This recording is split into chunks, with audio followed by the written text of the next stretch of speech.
What is the foundation of a successful marriage or a successful relationship? There is one particular thing that comes to mind of almost everybody. And I want you to give a guess. Can you give a guess to that particular thing? Yes. What comes to mind is always love. Many people feel that love is the foundation for a successful and a beautiful relationship. And then I quite agree with that. But today I want to tell you something that is quite deeper than love itself, because it determines how love is practiced, how love is protected, and how love is sustained. Love is important, but this is deeper. Hello everyone, you are welcome to Life and Relationship Matters. And my name is Praise Iworima. And we already began a series on the 7 foundations for a successful marriage. I know the things that make marriage successful are more than 7, but we decided to pick the 7 and talk about it. And so it's a very long journey. If you want to hear more about this, I want you to go on this journey with me. You are going to really be blessed by doing so.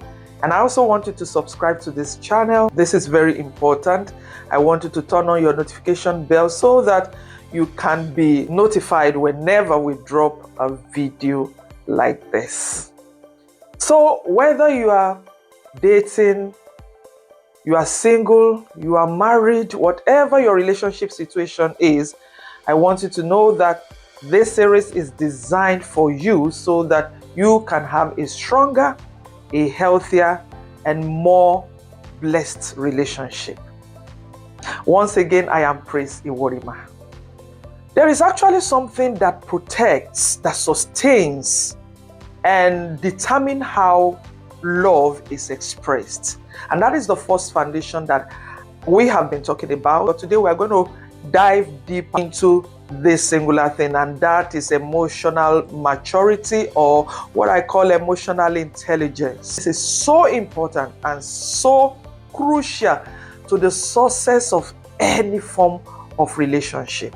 You all know that in our last episode, we established the fact that 2 people can be deeply in love with each other and still hurt each other very, very deeply if they lack what we call emotional maturity or emotional intelligence. 2 people can be deeply in love with each other, love themselves so much, and still damage their love, damage their relationship.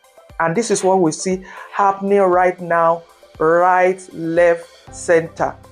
So many relationships are packing up. And that's a fact. Not because the people involved do not love each other. No, they do. They love each other so much. But the fact still remains that love can be damaged when there is no emotional maturity, or what I call emotional intelligence.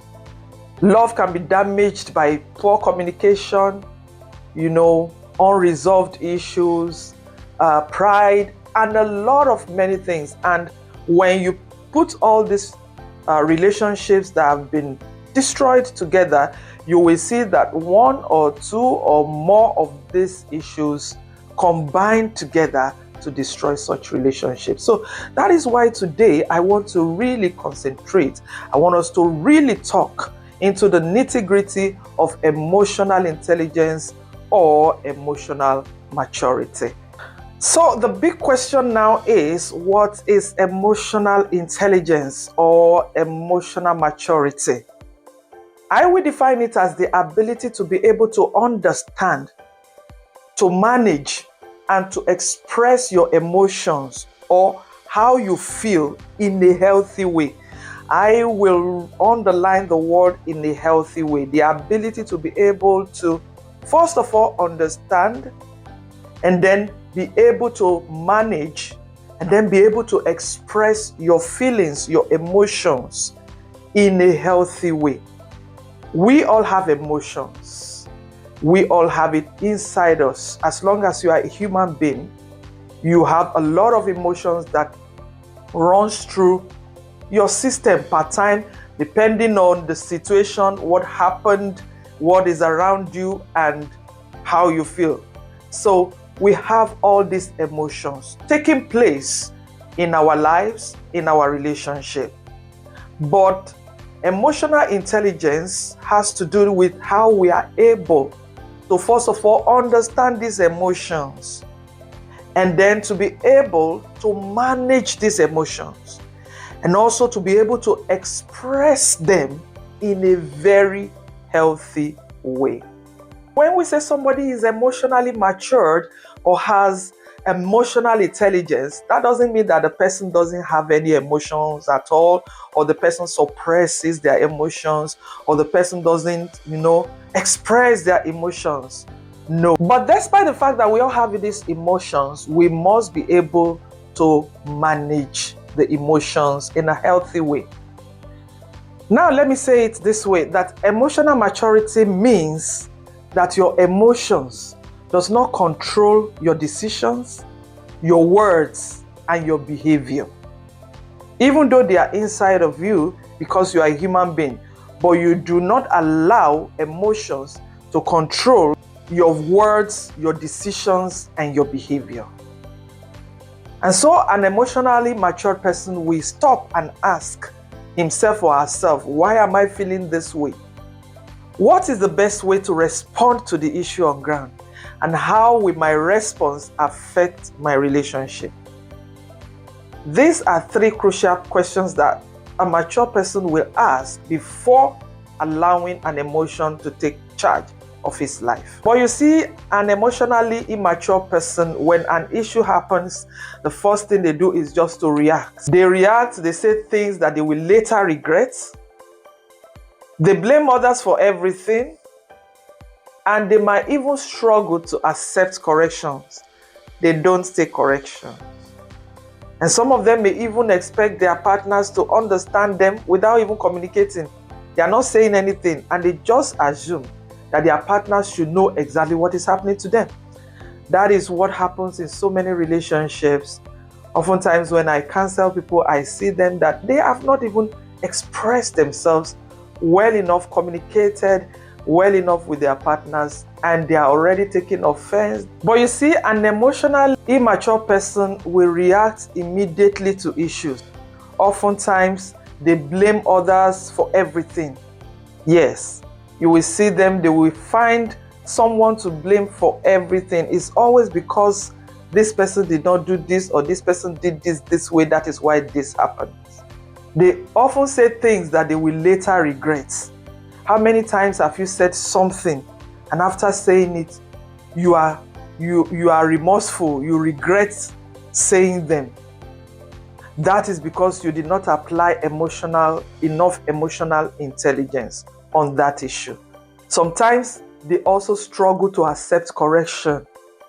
When you see someone that it's very difficult for him or her to accept correction, to be corrected and accept it, then you can know that their emotional intelligence is a bit low. Some may even expect their partners to just understand them, know what they are feeling, know things without even communicating. I've seen that a lot between couples. You just expect your partner to know, and you have not even communicated to him or her. You just expected him to know that, oh, you should know how I feel now. You should know what is on my mind. You should know that this is what I want. You should know that this is not what I want. No. All those things are signs of emotional immaturity. And one big difference between an emotionally matured person and the one that is not is that an emotionally mature person responds to situation rather than reacts to situation. And this is very huge. Our response to situation. Are we responding to situation, or we are reacting to situations? The difference between a reaction and a response is that a reaction is controlled by the emotions at the moment, what you are feeling right now. That is what controls what you do what you say, and how you behave. But response is usually guided by wisdom, self-control, and understanding. Wisdom, self-control, and understanding. You first of all control yourself and apply wisdom. You try to understand the situation on ground where you are able to pause and apply wisdom before you respond. That is when you say you have emotional intelligence. And so the next big question is that why is emotional intelligence or maturity important in marriage? Before we build something with someone, we must know who we are and we must learn how to manage ourselves. And in the next episode, by God's grace, we are going to continue on this same emotional maturity. So you need to be there. If this message has blessed you, if this message has touched you, I want you to share it with someone that is going to benefit. Let's be our brother's keeper. And if you want to go deeper into this, I have created a guide, an ebook that is titled The 7 Foundations for a Successful Marriage. And this is available through the link in my description. If you get this book, I know you will never regret it and you will be so happy you did. Thank you so much for watching. I look forward to continue this journey with you same time next week. Thank you and bye for now.